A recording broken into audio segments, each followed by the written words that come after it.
Price Lord. எப்படி இருக்கீங்க? சந்தோஷமா இருப்பீங்கன்னு விசுவாசிக்கிறேன். இந்த நாளிலும் ஆண்டவர் கொடுக்கிற ஒரு வார்த்தைக்கு நேரா போலாம். நீதிமொழிகள் 14ஆம் அதிகாரத்தின் 15ஆம் வசனம்.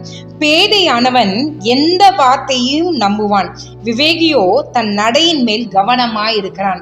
அப்போ நீங்க யோசிச்சு பாருங்க, இந்த வசனம் ஒரு விவேகியானவன், அதாவது விவேகம் உள்ள இருதயத்தை கொண்டவன் தன் நடையின் மேல் கவனமாயிருக்கிறானா. தான் என்ன பண்றோம், தான் ஏது செய்யறோம், தான் எந்த பாதையில நடந்து கொண்டிருக்கிறோன்றதுல அவன் கவனமா இருக்கிறான் என்று வசனம் சொல்கிறது. அதற்கு முன்பான வார்த்தையை பாருங்க, பேதையானவன் எந்த வார்த்தையும் நம்புவான். அப்படின்னா என்னன்னா, யார் எது சொன்னாலும் நம்பிடுறது பிளாங்கா. ஆனா விவேகி அப்படி கிடையாது.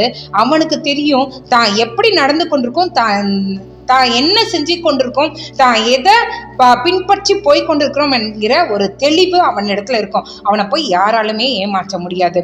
இன்னைக்கு இதை பார்த்து கொண்டிருக்கோங்களே, நிறைய பேர் சொல்லுங்க, நான் ஏமாந்து போயிடுறேன் சிஸ்டர்.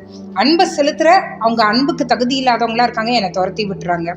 நான் சிஸ்டர், நான் நம்பி காசை கொடுத்தேன், ஏமாத்திட்டு ஊரையே காலி பண்ணிட்டு போயிட்டாங்க.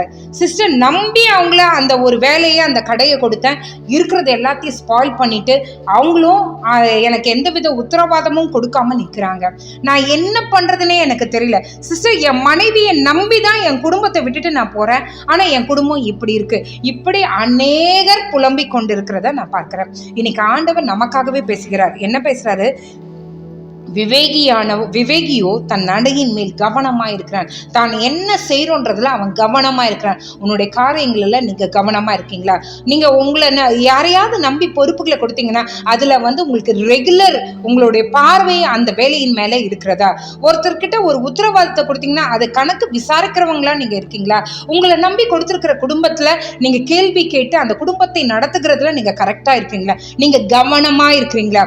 விவேகியானவன் தன்னுடைய நடக்கையின் மேல் கவனமா இருக்கிறான். இன்னைக்கு யாரு ஐயோ சிஸ்டர் நம்பி விட்டேன்னா நம்ம இந்த பேதைகளை போலதான் இருக்கிறோம். இன்னைக்கு கர்த்தர் சொல்றாரு, நம்ம ஞானமா நடக்கணும்னா நம்ம விவேகியா இருக்கணும். நம்மளுடைய நடையின் மேல நம்ம கவனமா இருக்கணும். நம்ம எதை செய்யறோம், எதை சொல்றோம், எதை சிந்திக்கிறோம், என்ன காரியத்தை நம்ம நடத்தி கொண்டிருக்கிறோம், எதன் பின்பாக நம்ம ஓடிக்கொண்டிருக்கிறோம் என்கிற கவனம் நமக்குள்ளே இருக்குமானால் கிறிஸ்து உலகத்தை ஜெயித்தது போல நம்மளாலும் இந்த உலகத்தை ஜெயிக்க முடியும்.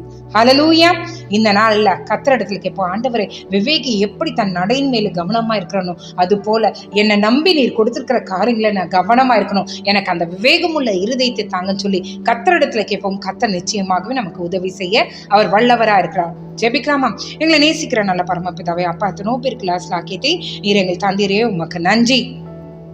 நடா இந்த வேளையில விவேகியானவன் ஆண்டவரே தன்னுடைய நடையின் மேல அவன் கவனமா இருக்கிறான் என்று வசனம் சொல்கிறது.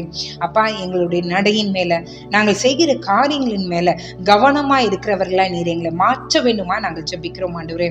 அநேக முறை ஆண்டவரே இது கர்த்தர் கொடுக்கிற பாதைதான் சொல்லிட்டு நாங்கள் நடந்துடுறோம் ஆண்டவரே. அதுக்கப்புறம் ஆண்டவரே அநேக சந்தேகங்கள், எங்களுடைய சுயங்கள் அதுல மேலோங்குது ஆண்டவரே. நீர் வைத்திருக்கிற பாதையை விட்டு திரும்பி வேறொரு பாதையை நாங்கள் தெரிந்து கொள்கிறோம் ஆண்டவரே. ஆண்டவரே, நீர் எங்களை தயவாய் மன்னிங்க. எங்களுடைய பாதையில நாங்கள் கவனமா இருக்கிறவர்களாயும் அந்த பாதை கர்த்தருடைய பாதையா என்பதுல அதிக ஊர்ஜிதத்தோடு நாங்கள் நடக்கிறவர்களாயும் நீர் எங்களை வாய்ங்காண்டவரே. அப்பா, பேதைகளை போல எங்களை நம்பி நீர் கொடுத்திருக்கிற காரியங்களை கைவிட்டு இழந்து போகிறவர்களாய் அல்ல, கவனமாய் இருந்து எங்களை நம்பி நீர் கொடுத்திருக்கிற காரியங்களை கவனமாய் செய்கிறவர்களாய் நீர் எங்கள் ஒவ்வொருவரையும் நீங்க மாற்ற வேண்டுமா நாங்கள் ஜெபிக்கிறோம் ஆண்டவரே. அந்த விவேகியை போல நீர் எங்களை மாற்றுங்க. எந்தெந்த காரியங்களை பேதைகளாய், மூடர்களாய், அறிவியலிகளாய் நாங்கள் இருக்கிறோமோ எல்லாவற்றையும் எடுத்து போட்டு ஞானம் உள்ளவர்களாய், ஆண்டவரே விவேகம் உள்ளவர்களாய் எங்களை நீங்க மாற்ற வேண்டுமா நாங்கள் ஜெபிக்கிறோம். இந்த இரவிலே கர்த்தர் நீர் எங்களோடு இருந்து எங்களை வழி நடத்துங்க ஏசப்பா. ஓ தேங்க்யூ ஜீசஸ், தேங்க்யூ மாஸ்டர். ஒரு குடும்பத்தை நான் பார்க்கிறேன். அந்த குடும்பத்துல 3 பேர் இருக்கீங்க. நீங்க ஒருத்தர் சார்ந்து இப்படி இருக்கீங்க. ஆண்டவர் சொல்றாரு, மனிதர்களை நம்புவதை பார்க்கலாம் கர்த்தர் பேரில் பச்சுதலாய் இருப்பது பாக்கியம் என்று வசனம் சொல்கிறது. உங்களுடைய நம்பிக்கையை மற்றவர்கள் மேல திணிக்காதபடிக்கு, உங்களுடைய நம்பிக்கையை மற்றவர்கள் மேல நீங்க சாராதபடிக்கு உங்கள் நம்பிக்கை கர்த்தர் மேல சாருங்கள். கர்த்தர் உங்களுடைய காரியங்களை வாய்க்க பண்ணுவேன் என்று உங்களுக்கு வாக்கு கொடுக்கிறார். அப்பா, நீர் பேசின வார்த்தைகளுக்காக நன்றி. காலை எழுந்து உங்க நாமத்தை மகிமைப்படுத்த கிருபை செய்யுங்க. இயேசுவின் மூலம் ஜெபம் கேளும் நல்ல பரமபிதாவே. ஆமென், ஆமென், ஆமென். God bless you.